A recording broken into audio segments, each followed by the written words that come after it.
Hi කොහමද ඔයාලට? ඔන්න අද අපි කන්ටින් වලමු දවස ස්ටාර්ට් කරන්න යන්නේ. දැන් වෙලාව උදේ 5:00 විතර. 5:00 කියලා කියන්නවත් බෑ, හොඳටම එළියයි.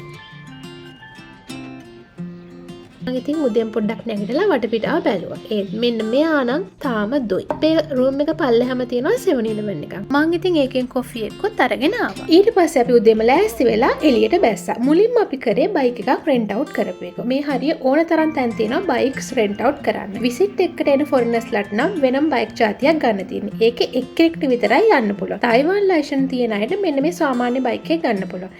මේකේ දෙන්නෙක්ට යන්න පුළුවන්. ඉතින් අපි ඩබල් දාලා අපේ ගමන පටන් ගත්තා.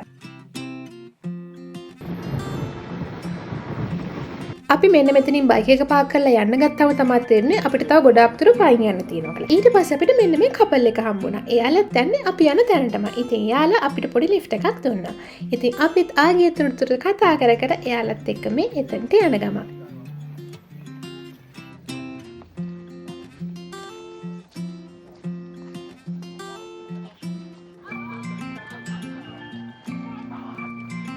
අපි දැන් මේ මුලින්ම ආවේ the southernmost point of Taiwan කියන place එකට. මේ ඇවිල්ලා තායිවාන් මැප් එකේ පහළම තැන.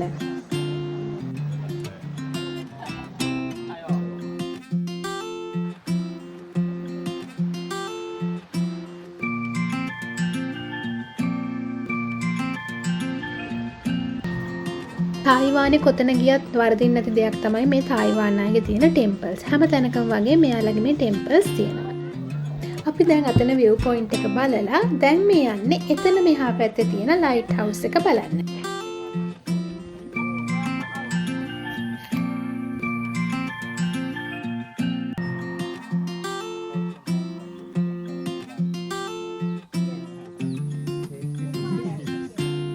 මේ ලයිට් හවුස් එක තියෙන හරිම ලස්සන පරිසරයක. මේ වෙලාව ඇත්තටම උදේ 9ට 10ට විතර ඇති. හරිම තද විදිහට අවුව තියෙනවා. ඒ වුණාට මේ පරිසරයේ තියෙන ලස්සනත් එක්ක ඒ අවුව පොඩ්ඩක්වත් දැනෙන්නේ නැහැ. මේ ලස්සනට අපිව නිකන් අතරමං වෙලා වගේ යනවා.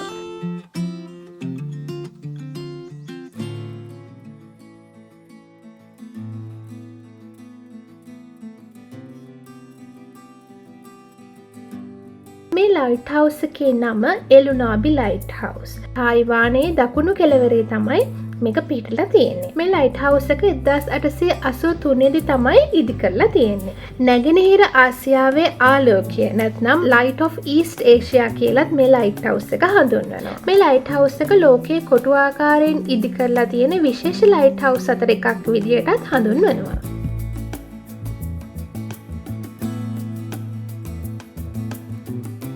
අපි ඔන්න දැන් ලයිට් හවුස් එක බලලා එතනින් ආවා.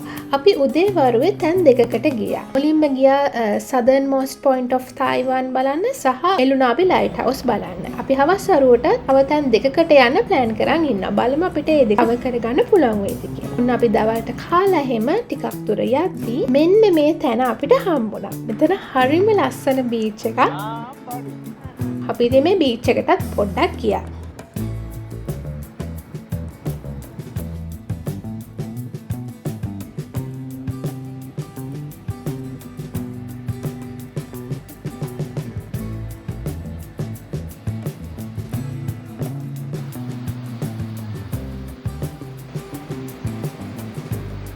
ඊළඟට අපි කොහෙද යන්නේ කියලා මම තවත් වීඩියෝ එකකින් අරන් එන්නම්. එහෙනම් ගිහින් එන්නම්. බයි බයි.